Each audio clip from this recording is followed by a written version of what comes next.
Amen.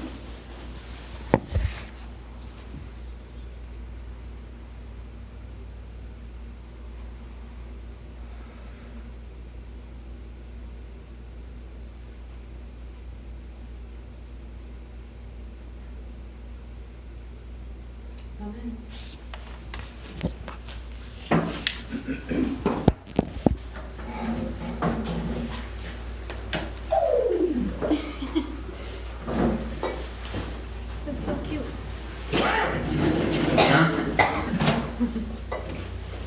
Okay, so we know we're living in the information age, and that information is part of a warfare. I'd like to share a little bit about Facebook and fake news. Facebook is the largest social media service on the planet with over 2 billion users, which is over a quarter of the world's population. BuzzFeed News did an analysis of the 50 biggest fake news articles, and it shared 22 million times with reactions and comments. This was after spending 2 years launching a third-party fact-check program. So here we have some of the other fake news stories that were viewed over 150 million times on Facebook in 2019. And you can see the titles: Democrats vote to enhance Medicare for illegals now, vote down vets that have been waiting 10 years for the same service. Breaking, Nancy Pelosi's son was an exec at gas company that did business in Ukraine. Ilhan Omar holding secret fundraisers with Islamic groups tied to terror. Trump is now trying to get Mike Pence impeached. Nancy Pelosi is diverting Social Security money for the impeachment inquiry.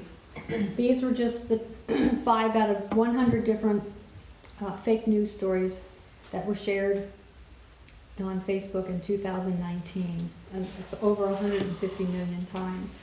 So Facebook is still the home of viral fake news, and we must be cautious what we read and what we share. Please turn with me to Revelation 12:7.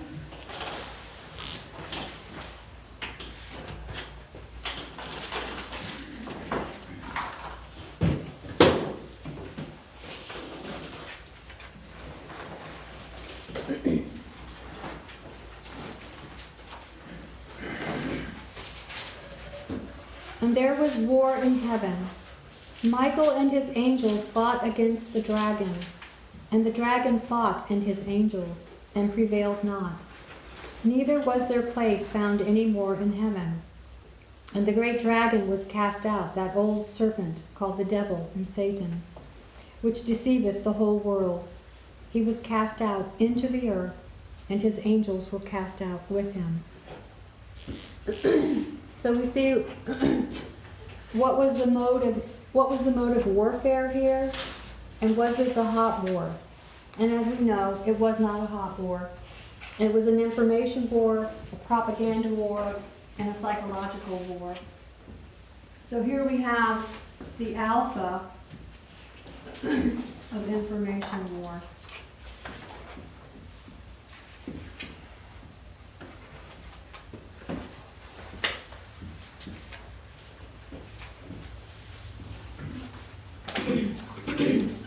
And we know that the omega will be an information war.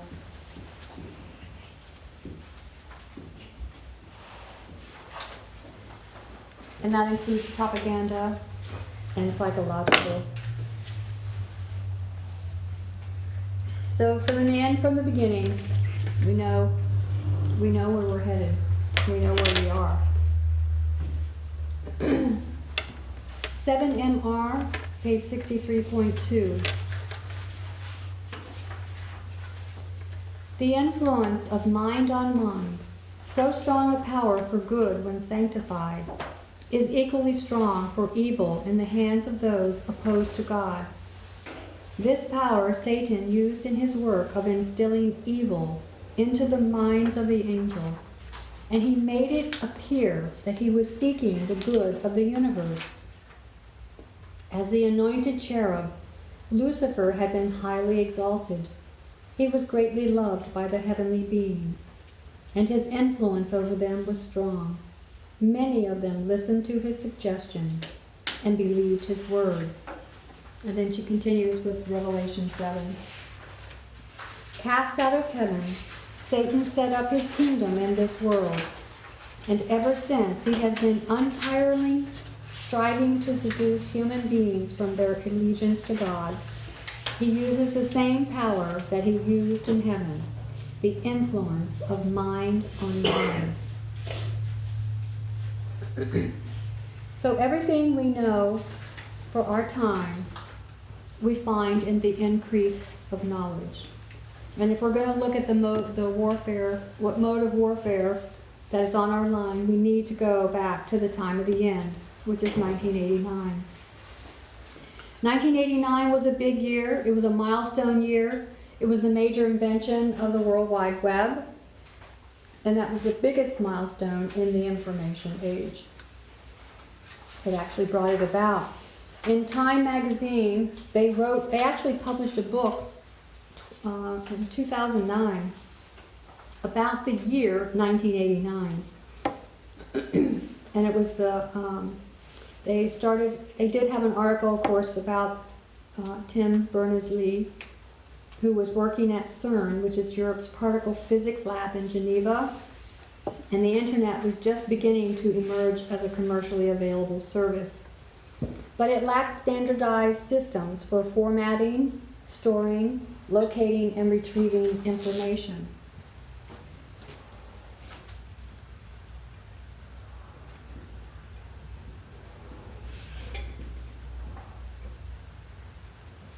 So we have the World Wide Web in 1989.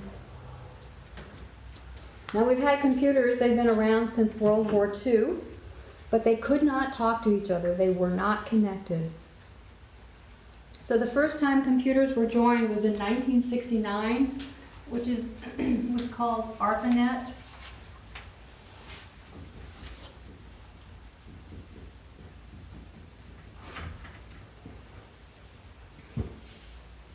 It was brought online in 1969 under a contract led by the renamed Advanced Research Projects Agency, which initially connected 4 major computers at universities in the southwestern U.S. The contract was carried out by BBN of Cambridge, Massachusetts, under Bob Kahn, and went online in December 1969. I find it interesting that Cambridge, Massachusetts is listed, and we have Cambridge Analytica later. The early internet was used by computer experts, engineers, scientists, and librarians. There was nothing friendly about it. There were no home or office personal computers in those days, and anyone who used it, whether a computer professional or an engineer or scientist or librarian, had to learn to use a very complex system. Fortran.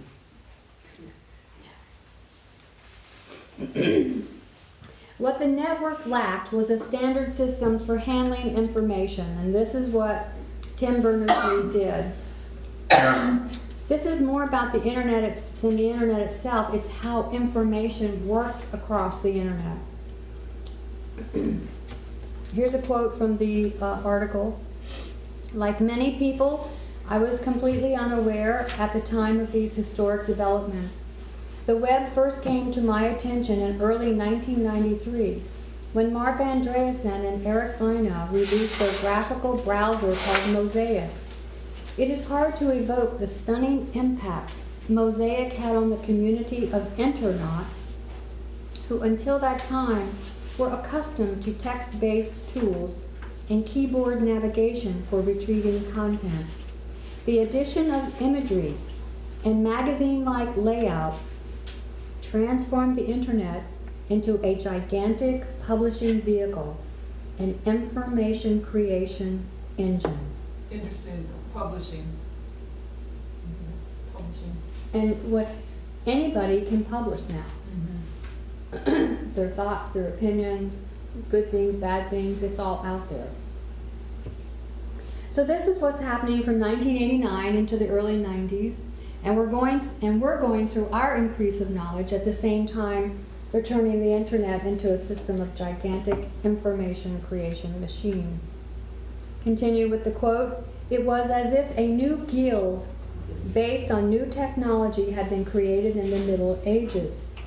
The tsunami that flowed into the internet via the World Wide Web also created the need for tools to find specific content in an ocean of full of information. So the creations that Tim Berners-Lee created, now he was working at CERN as a scientist engineer, and he was in a place where they were losing the ability to keep track of their information. So that actually prompted him to come up with these creations. So he created this information engine on the internet where it could be disseminated and accessed in the way we know today. URL. Yes. Uniform Resource Locator. If you consider the internet as like a worldwide net of computers that are linked, they describe the web as being like an application running on top of the internet. And it's using that application by which we share web pages and information. He created one language for every computer system. And I find that interesting with, I just lost the word, when the people were creating the one language and God, Babel. thank you. So there's the one language there, and that was taken away, and now we have one language on the internet. And we erected a tower. He also developed what was HTML, HTTP, URL, and the World Wide Web. So in 1969, the invention of the internet, which is called ARPANET, was mainly used by the military defense systems to link their computers, and that spread pretty quickly. In 1989, Tim invents the World Wide Web. He wrote a paper entitled Information, a Proposal. And it was because of his job, and they were losing information because they were scientists, and people would write about their projects, they would have data information. And when they left their CERN, they were noticing they were not able to find the information. They didn't know where it was located. And even with new projects, they couldn't find the old projects to combine with the new. And so he brought this, he wrote this paper, Information Management, a Proposal, and submitted it to his boss.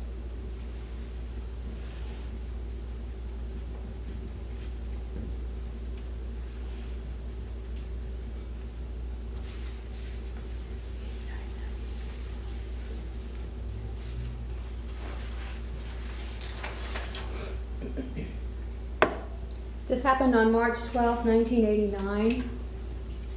In 1990, he creates the first browser, calling it the World Wide Web.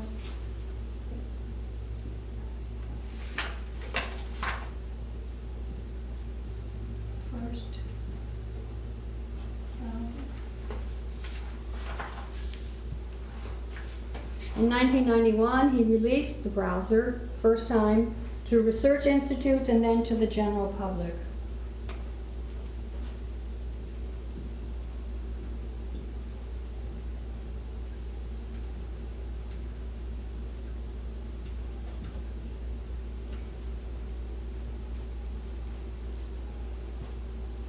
So what's invented in 1989 is developed in 1990 and is released in 1991.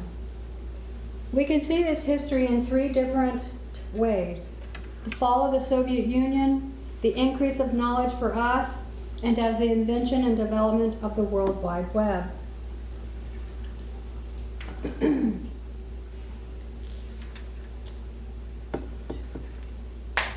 What I'd like to mark next is 1996.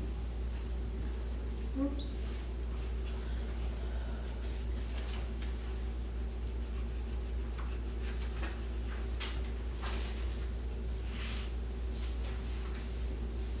that's Moonlight Maze.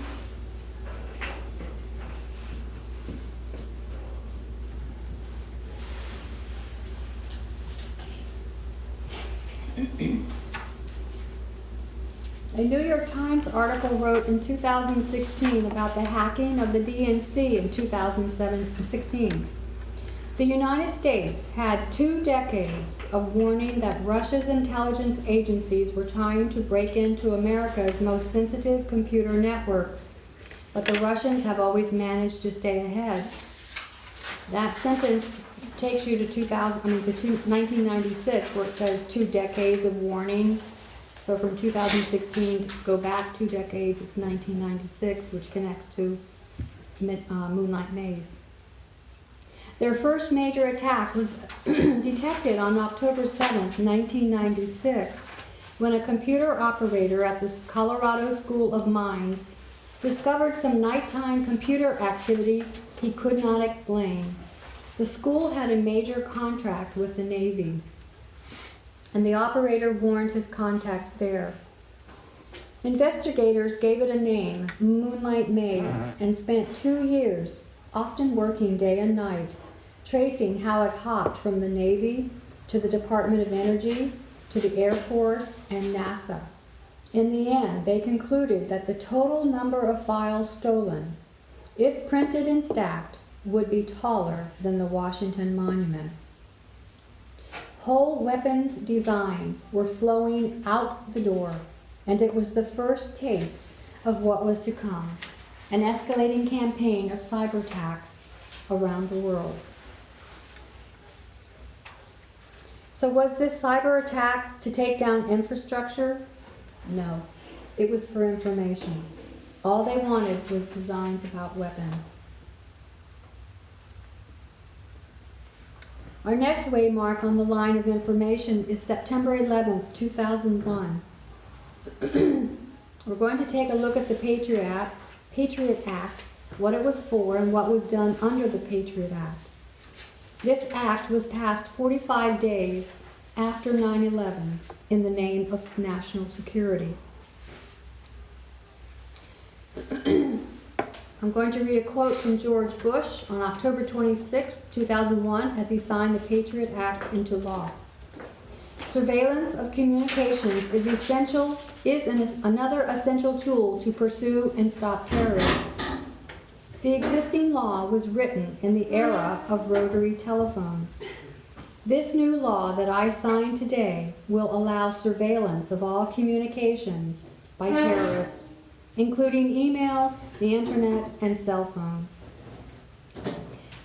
Keep in the back of your mind the sentence that starts, the existing law was written in an era, and we're going to talk about that later.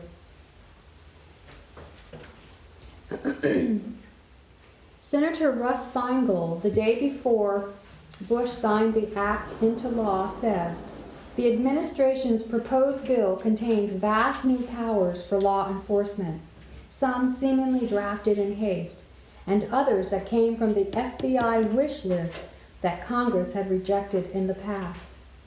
So he's noting here that there are things that the FBI had wanted for some period of time, but were not able to get it through Congress.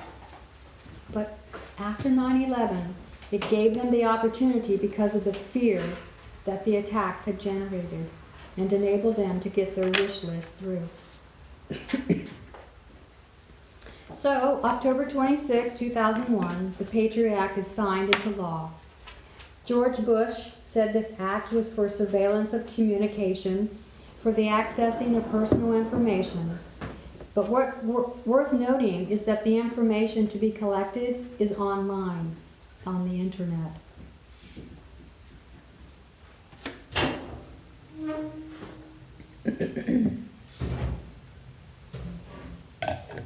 And that includes your private emails, websites that you visit, etc.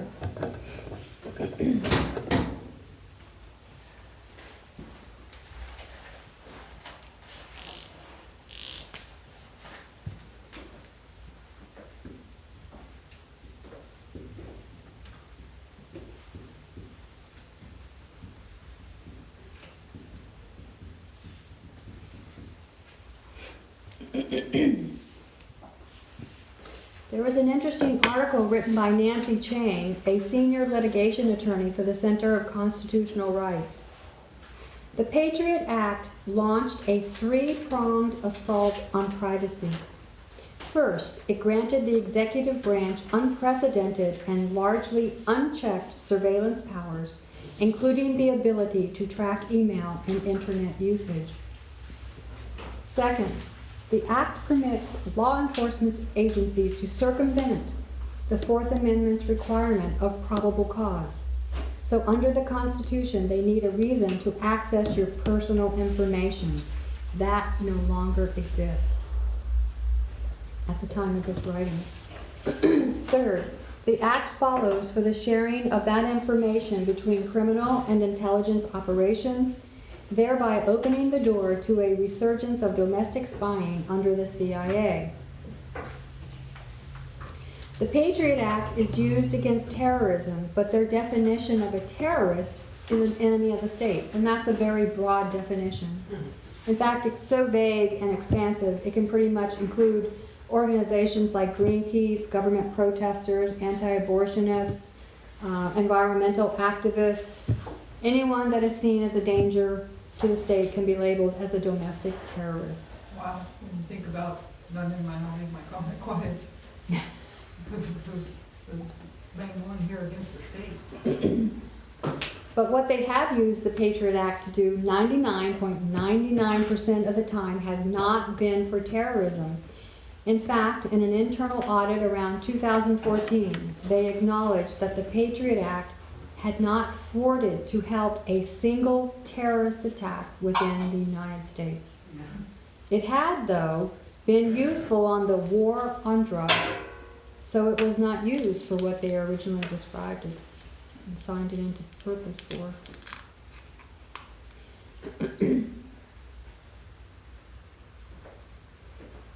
In other changes, Section 215 removed a FISA provision that limited the types of records that the government, with a FISA court order, could require certain businesses to produce, replacing it with a general authority to demand any tangible things of any third party, including books, records, papers, documents, and other items.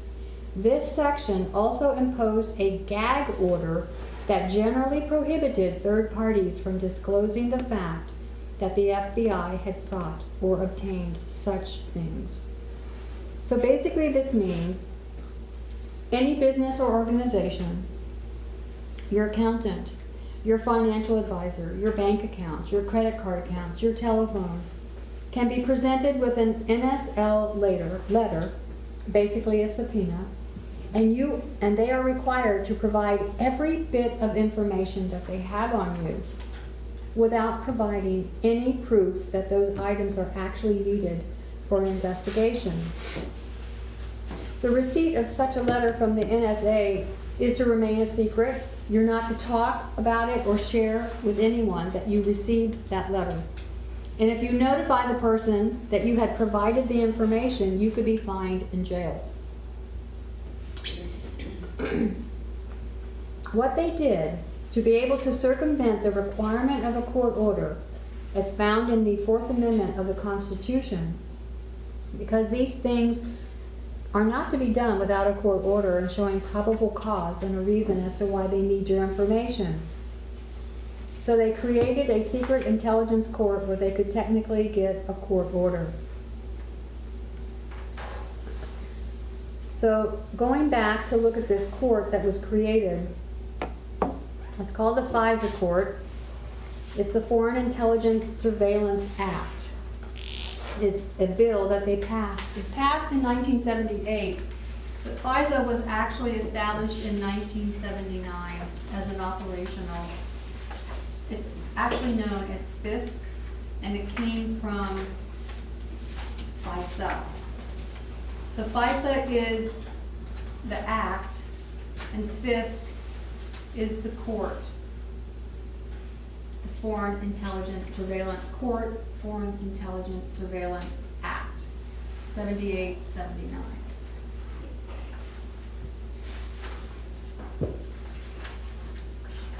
And that came as a result of the Watergate investigation when they found out people were being spied on.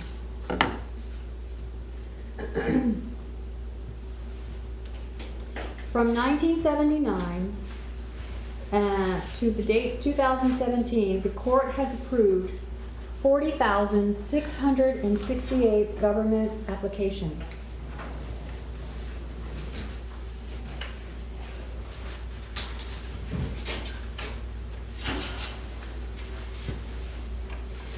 So 40,668 times the government said yes to requests for information gathering. This is a 38-year history, and how many times did the FISA court say no to the government? In 38 years, only 85 times. So there is a secret court that on average passes 1,042 requests a year and rejects an application approximately once every 2 years. One of the reasons is that it is set up this way is that it allows no one else to come before the court, no lawyers with adversarial viewpoints. Only the Department of Justice, only the people wanting the information are even allowed to present the case. No one else is allowed to access behind what is happening behind those closed doors, which means that if you have no defense. It's only between the government and the NSA or the CIA, whoever is seeking that information. So FISA was established and authorized under the Foreign Intelligence Surveillance Act of 1978 to oversee requests for surveillance warrants against foreign spies inside the United States by federal law enforcement and intelligence agencies. Such requests are made most often by the National Security Agency, which is NSA, and Federal Bureau of Investigation, the FBI.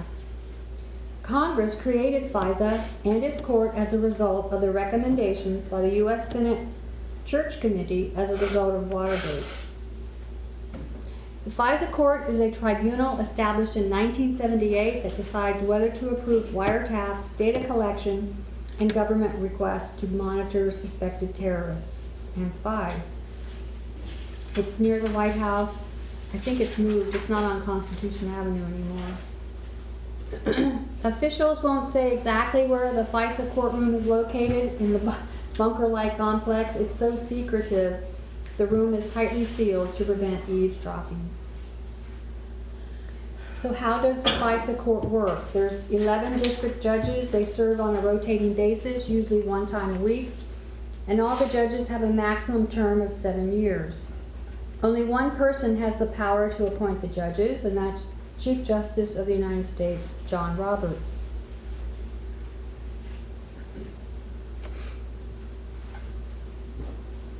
So it started in 1978 with the court's namesake, the FISA Intelligence Surveillance Act.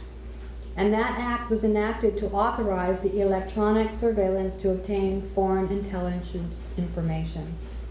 Of course, back then also they had in mind still the Cold War, and foreign spying was the big deal, the big concern at the time. There was also the Watergate scandal where it was discovered that the government had been spying on private citizens, especially Reverend Martin Luther King.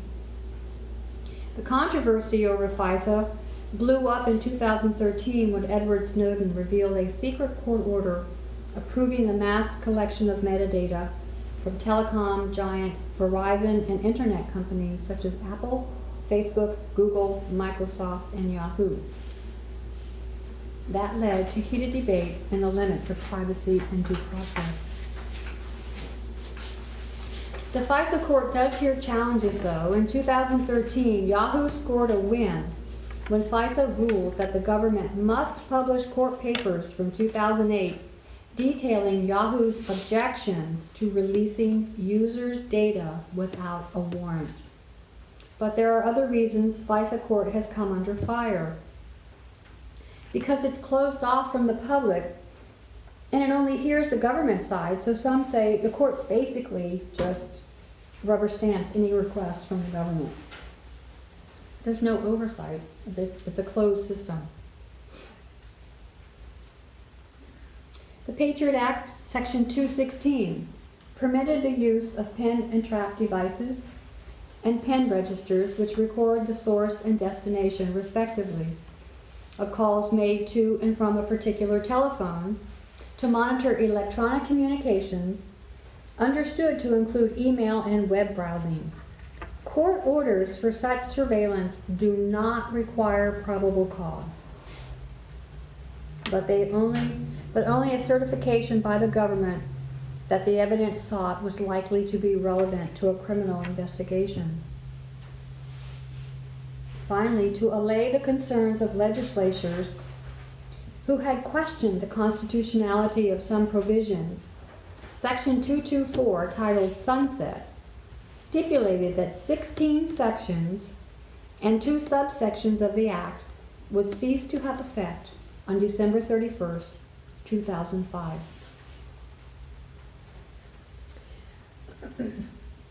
And there's another section, 213. The government can search your private residence without notifying you before or after the search. You will never know that you were visited. Originally, it was confusing.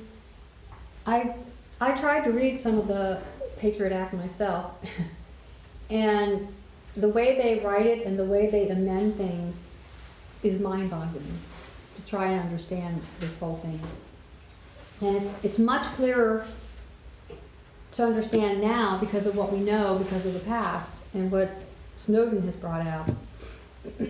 But we know that the government decided through the secret court to secret approval of the FISA court that they would interpret the Patriot Act to say that for national security, we could gather information for people relevant to the investigation, but that they would gather it nationwide. So they began to take in phone call records, internet usage, email of every United States citizen, and was gathered into a massive central database. Then their thought is that they're going to go through and siphon through the information and get what they're looking for. So they really basically wanted to create a huge haystack and look for some needles.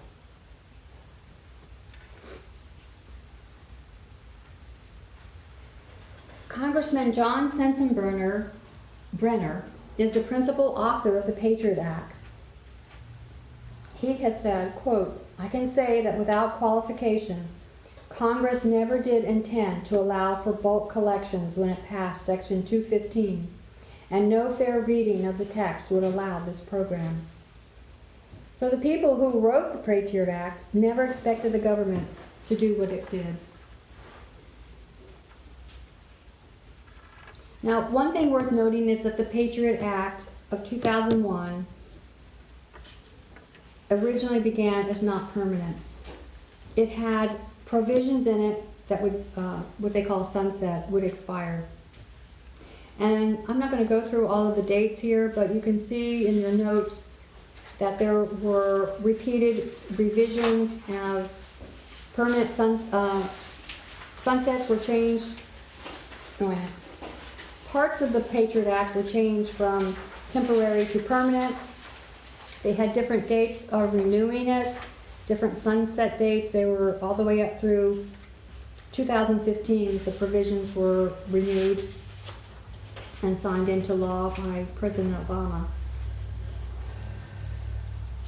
So then we go from the Patriot Act, the Patriot Act to the USA Freedom Act.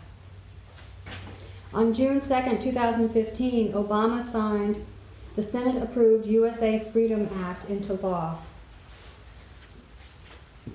It replaced the U.S. Patriot Act and curtailed the government's authority to collect data. This revision was largely in response to Edward Snowden's exposure in 2013 of the government's bulk collection of phone and internet records.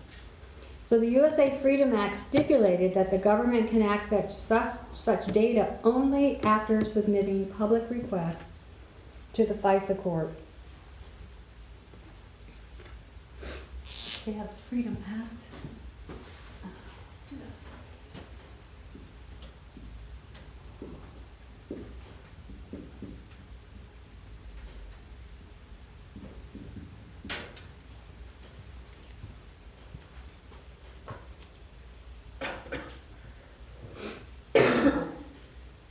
I don't know if, I've never heard of this till Sister Tess explained it, and I looked into further of it. It's an interesting operation by the government. It's called Operation PRISM, and you might want to do some of your own research. But George Bush began this operation in 2007, and it's a backdoor operation, mainly being, and this is what other countries use, like Russia and China and other authoritarian governments, where the government actually has a backdoor into the servers and can get internet information live as it's happening, not just information that shows where you have been in the past, but actually what you're doing in the present moment. So in 2007, on 9/11/2007, Microsoft,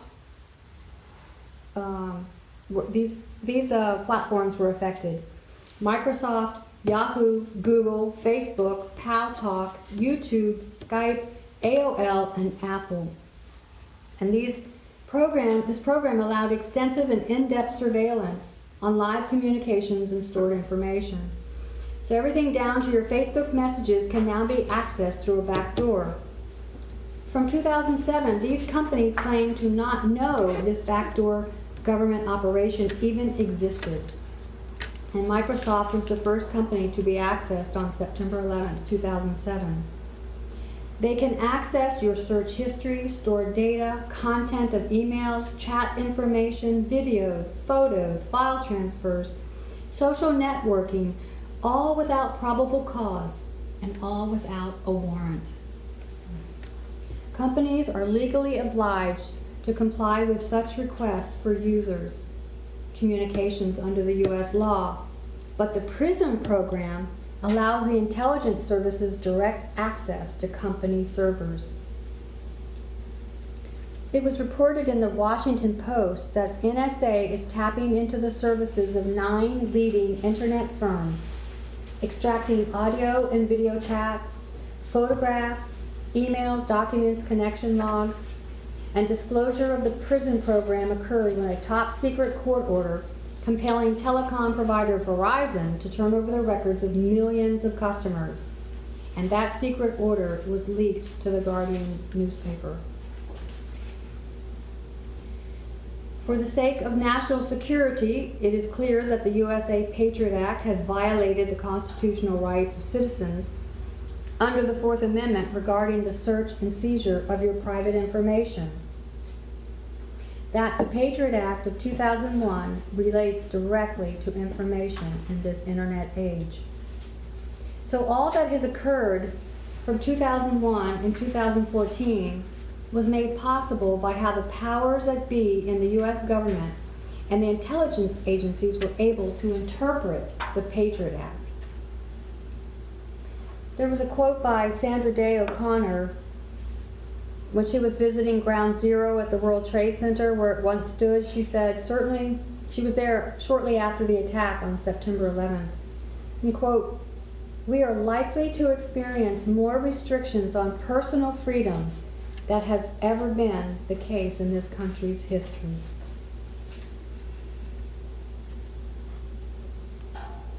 The stones are crying out. The next date to mark on our information line is 2004.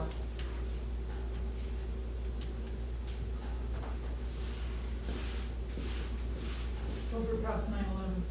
Oh yeah, sorry, I forgot. Thank you. Thank you.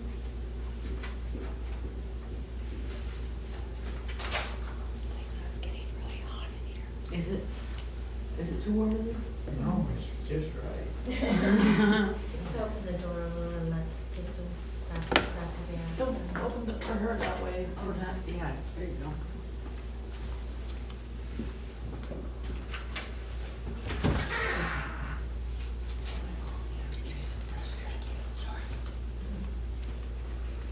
Okay. Now, this is a really dramatic date as far as the events that happened. It involved President Bush, the Attorney General, CIA, FBI, NSA, about a secret program that George Bush had authorized a secret national security directive in 2001. This directive was for unwarranted mass surveillance of Americans and was referred to as the program. And only a handful of people even knew that the program even existed. And part of this program, as a token of their sincerity or their concern over Fourth Amendment violations, was that it had to be reauthorized every 45 days. This is not about the Patriot Act, which was signed publicly on October 26, 2001. So now Bush has come up with this new program right after 9/11, but before October 26, when the Patriot Act came out. And it's a secret program. Okay, I'm going to share some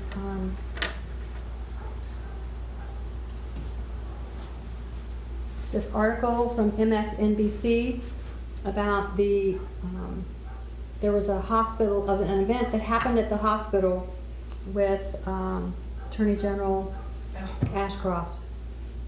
So it talks about, I'm going to paraphrase, I'm not going to hit every paragraph here. It says, no one knows, oh, wait a minute, I could go up above.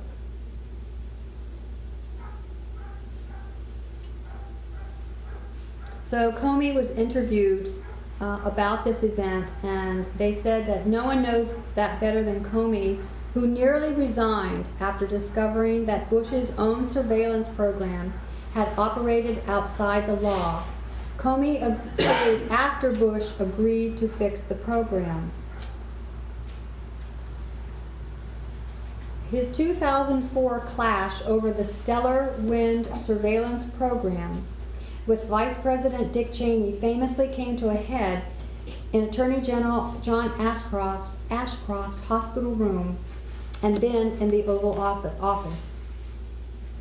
So in 2003, Comey was appointed as Assistant Deputy Attorney General. And so that was setting the stage for what was going to happen in 2004.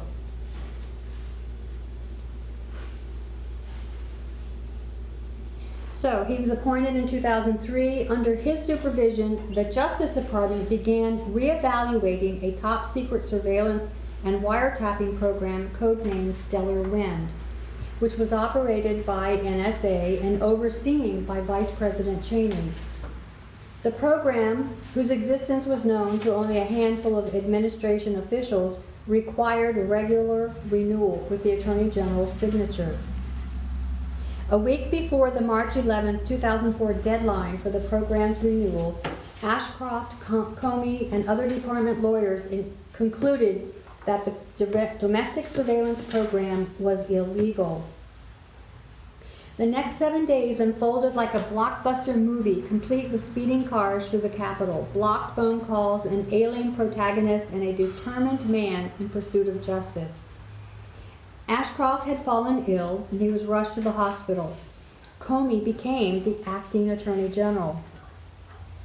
On Tuesday, March 9th, Comey communicated his decision regarding the surveillance program to the White House and the relevant parties. The news should not have come as a surprise to Cheney, the NSA Director Michael Hayden, the White House counsel Alberto Gonzales, or Andrew Card, the President's Chief of Staff. They all had known for months what was brewing in the Justice Department, a potential mass exodus of top officials if Bush continued to authorize the program outside the law. With Comey refusing to reauthorize the program, Gonzalez and Card were dispatched to extract a signature from a barely coherent Ashcroft. Alerted by Ashcroft's chief of staff, Comey raced to the hospital, emergency lights flashing and all, and literally ran up the stairs in an effort to reach the sick Attorney General first. He called Mueller and other senior Justice Department lawyers, and the Secret Service was ordered to guard the door. Quote, "I was concerned, given how ill I knew the Attorney General was, that there might be an effort to ask him to overrule me when he was in no condition to do that," Comey testified 3 years later. So Comey was successful in blocking Card and Gonzalez, but Cheney marched on. I lost my page.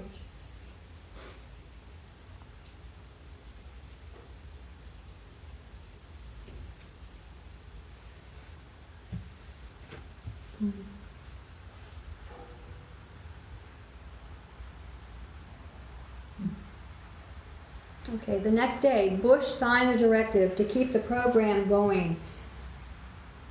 Amazingly, he did it without the Attorney General signing it, which is highly unusual. Comey wrote a resignation letter, but he agreed to wait a few days to deliver it so that Ashcroft, when well enough, could quit alongside him.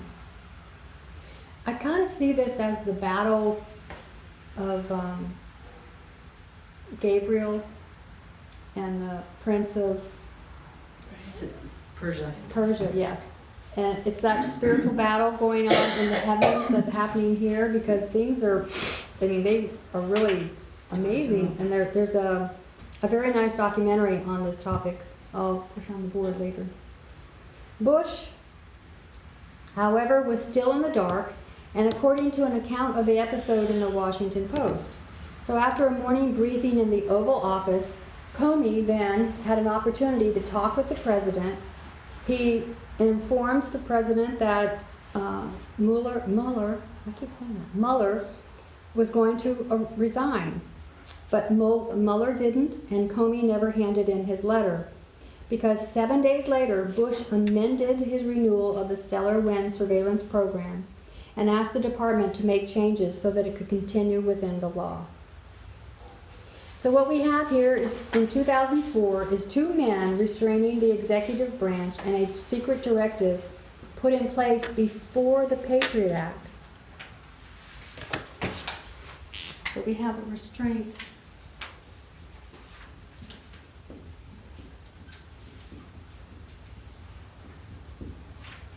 And it's Comey.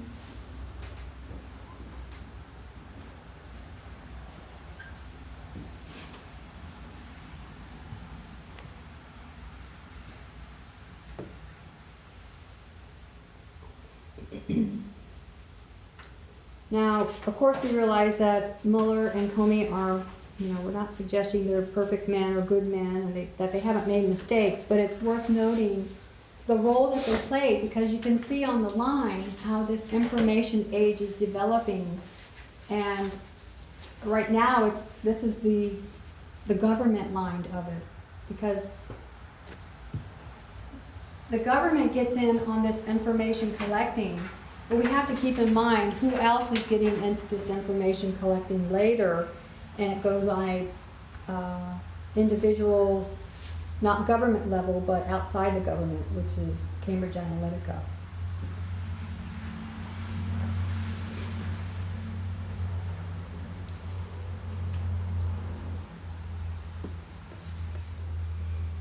Okay. So next on our line is 2014, but first I want to go ahead and do a little more review of what has happened before. So we see a build up, how the ARPANET came in 1969, leading up to 1989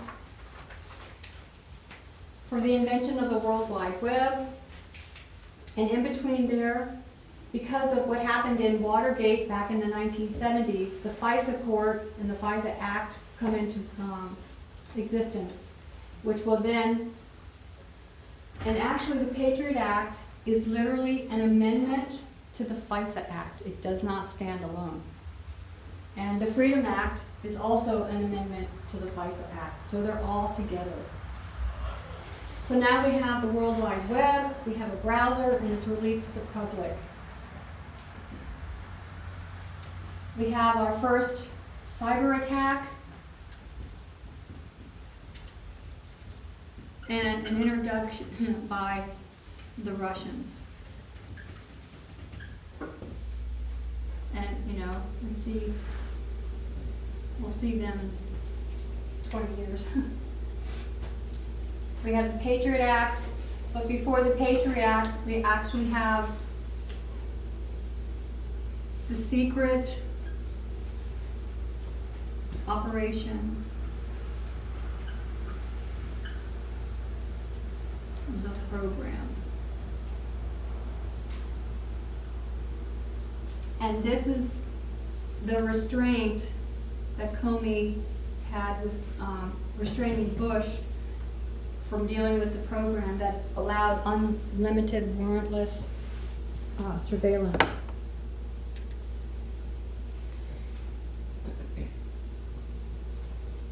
So, in 2014, we should see something about the Patriot Act, something that relates to information. So we know that it marks our Sunday law. We know that it marks our Sunday law as priests. And the argument is whether or not there really is a Sunday law, or that there was a Sunday law in 2014, and it's because we're not able to see it. We had something in our mind that we expected to see, and it was not there. So the key to understanding what the Sunday law was in 2014 is understanding the relationship between the external and the internal. That whatever is happening internally is happening externally. And we can already see that on our reform lines, this relationship between external and internal. The internal of 2012, 13, and 14 is the key to understanding the external of 2014 as it relates to information and as it relates to a Sunday law, and it must follow our theme. So let's first consider the internal of 2014. Inside this movement that year, it had some peculiar characteristics. And those are the key. We had a message of that time come in 2012 that predicted what 2014 would be.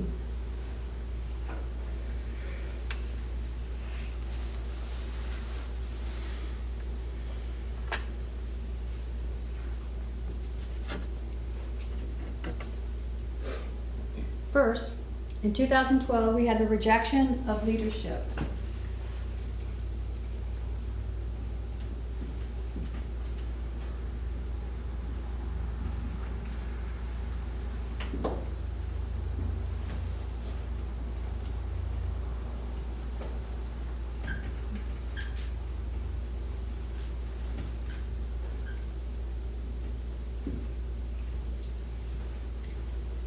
Second, in 2013, we had the work of enemies, such as Path of the Just, Tree of Life.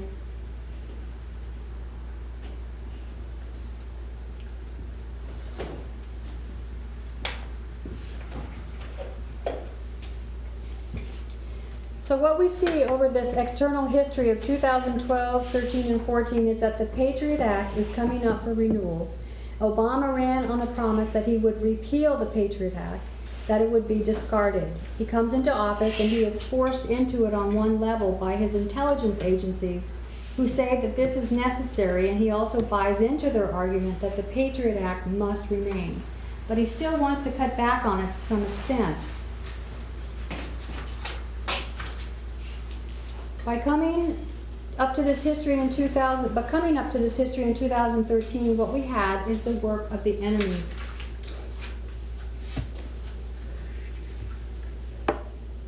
The reason we know so much about this information timeline history, especially what was done under the Patriot Act in this history, is thanks to one man, Edward Snowden, who copied files and then released all this information in June of 2013. He was working internally as a NSA contractor, and he was distressed at the level of surveillance that was being done on Americans without their knowledge. He saw what would happen to other NSA whistleblowers, and it was not good. He had seen how their lives had been destroyed by the government. So he decided to provide evidence of constitutional violations of privacy acts. He contacted a few reputable journalists and then copied and released 50,000 documents of information of what the government was doing in secret under not just the Patriot Act, but much more. So here we have the work of enemies. What Snowden did in 2013 was the greatest attack against the Patriot Act since its release in 2001. This created a huge change in how companies now share and store your information. Before 2013, information was not encrypted. After 2013, it is encrypted. It also led to a bunch of civil liberty lawsuits against the government. So now we have tech companies are scrambling because now they're all worried about what information is being shown. They have to work on their applications to getting encryption. And we can see now that the companies really didn't care about us in the beginning. It was only after they got caught that they did the encryption. Gillian York, the Director of International Freedom of Expression for the digital rights group, the Electronic Frontier Foundation, quote, "If I could take myself back to 2013, without Snowden, I don't think that Signal would have gotten the funding. I don't think Facebook would have Alex Stamos. These little things led to big things. It's not like these companies were caring about the privacy. They were pushed to care about privacy. And this brought encryption to all those sites where the government had previously been accessing." It's been said that by a head of security in England that Snowden has taken so much information, but he has only released about 1%. And now the government has to live in fear of the future information that he could release at any time. And so now they not only have to go through and reform their practices of those that can be seen, they now have to anticipate further trouble and changes. And that's what made him upset.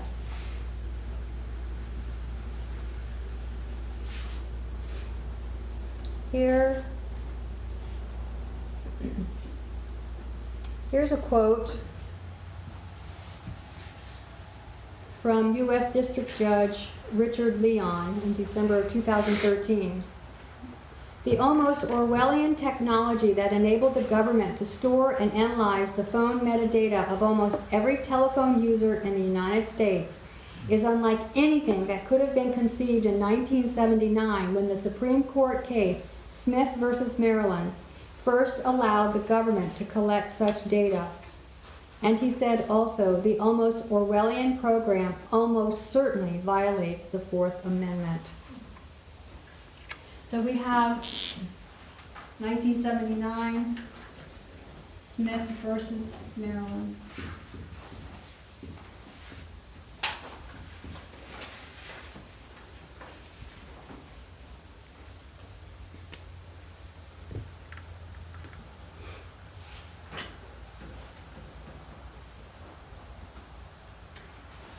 Okay, so in 1979, the Supreme Court case Smith versus Maryland, his argument was that the U.S. government had, the government's access to his phone records was unconstitutional.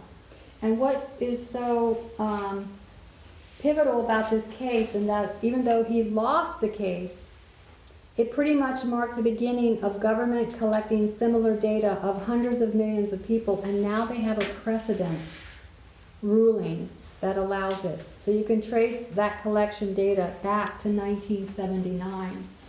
So even before World Wide Web and all the other inventions that we have for the information age, this happening in 1979 was based on rotary telephones. And so it set the precedent that they could gather that information and not realizing what information was going to be able to be gathered, the amount of information that could be gathered when it was only a rotary telephone in the beginning.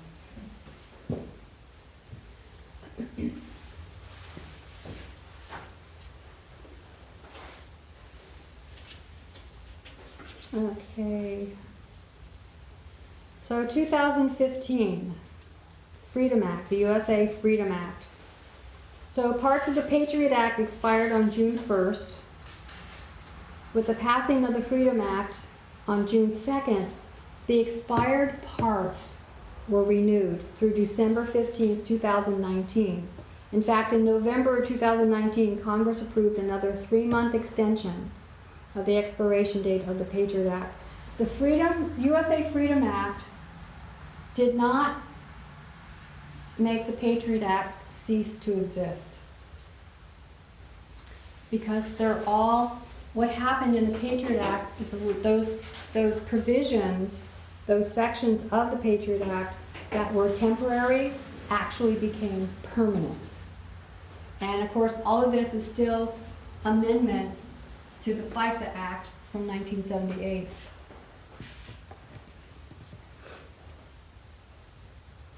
So we're under the Freedom Act, that's true, but the Patriot Act, the 14 out of the 16 provisions were made permanent in 2005. And the Patriot Act author was instrumental in passing the Freedom Act. Edward Snowden remarked that the Freedom Act was a first step and an important step, and heralded the phone program's demise as a significant victory in pushing back on government claims to need enhanced powers.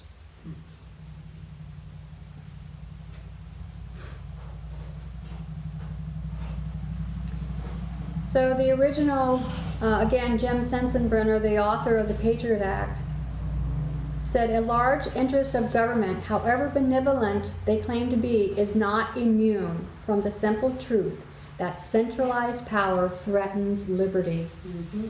Our government's legitimacy rests on its accountability to the people, and Americans are increasingly leery that Washington is invading the privacy acts guaranteed to us by the Fourth Amendment.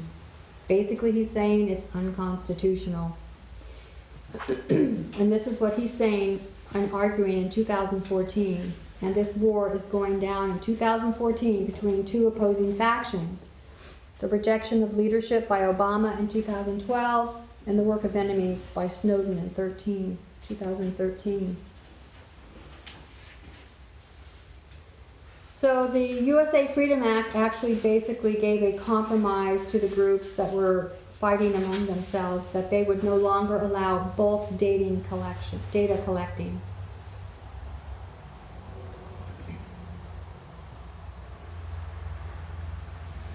The Patriot Act, also amended by the USA Freedom Act, also reauthorizes two portions of the Patriot Act, the lone wolf target and the roving wiretaps. So we have learned prophetically that Obama is not the bad guy in the history of 2013 to 2015. He did manage to repeal some aspects of the Patriot Act.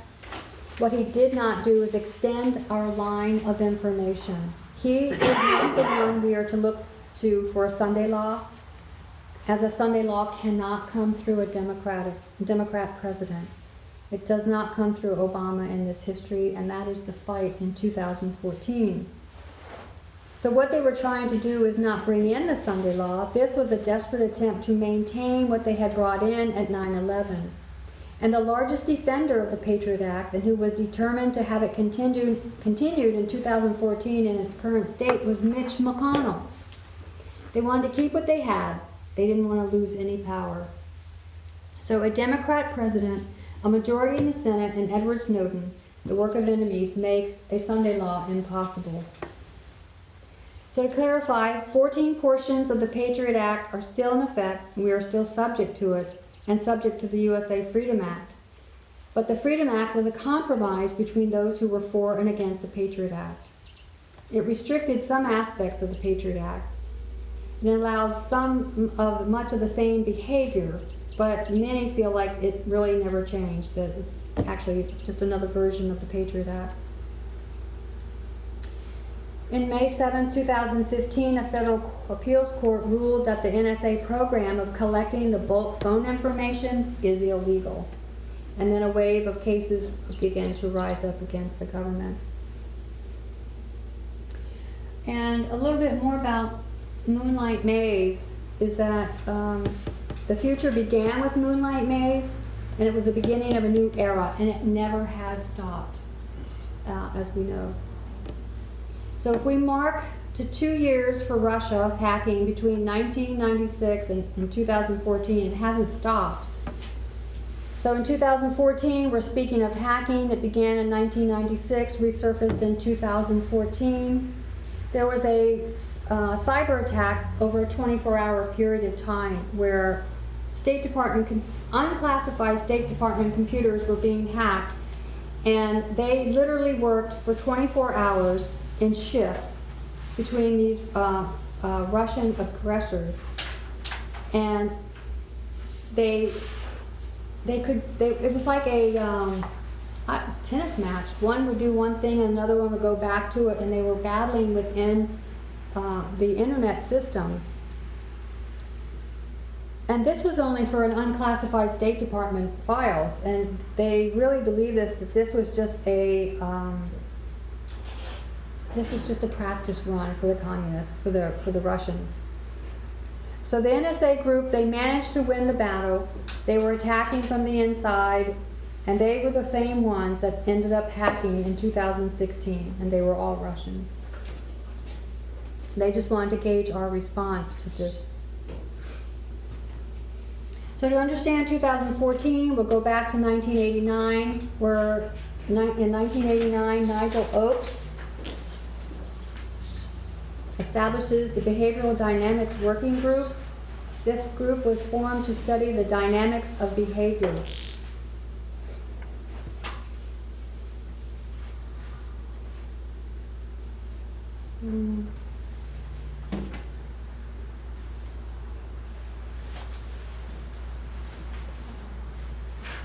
I think we've run out of time. I'm gonna continue this part in the next section. We'll stop at that point there. So we'll close in prayer.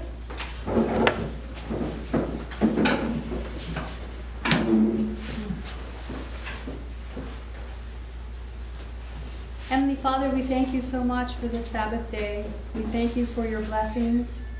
We thank you for the opportunity to study and to understand what has been happening within our own government and how information has been used to a degree that we never could comprehend, but you are showing us through the lines. We ask you for wisdom and understanding and clarity of mind to understand what it means to be in an information war. We thank you for your blessings, and we ask your blessing upon the meal that we'll be having. And we pray these things in Jesus' name. Amen.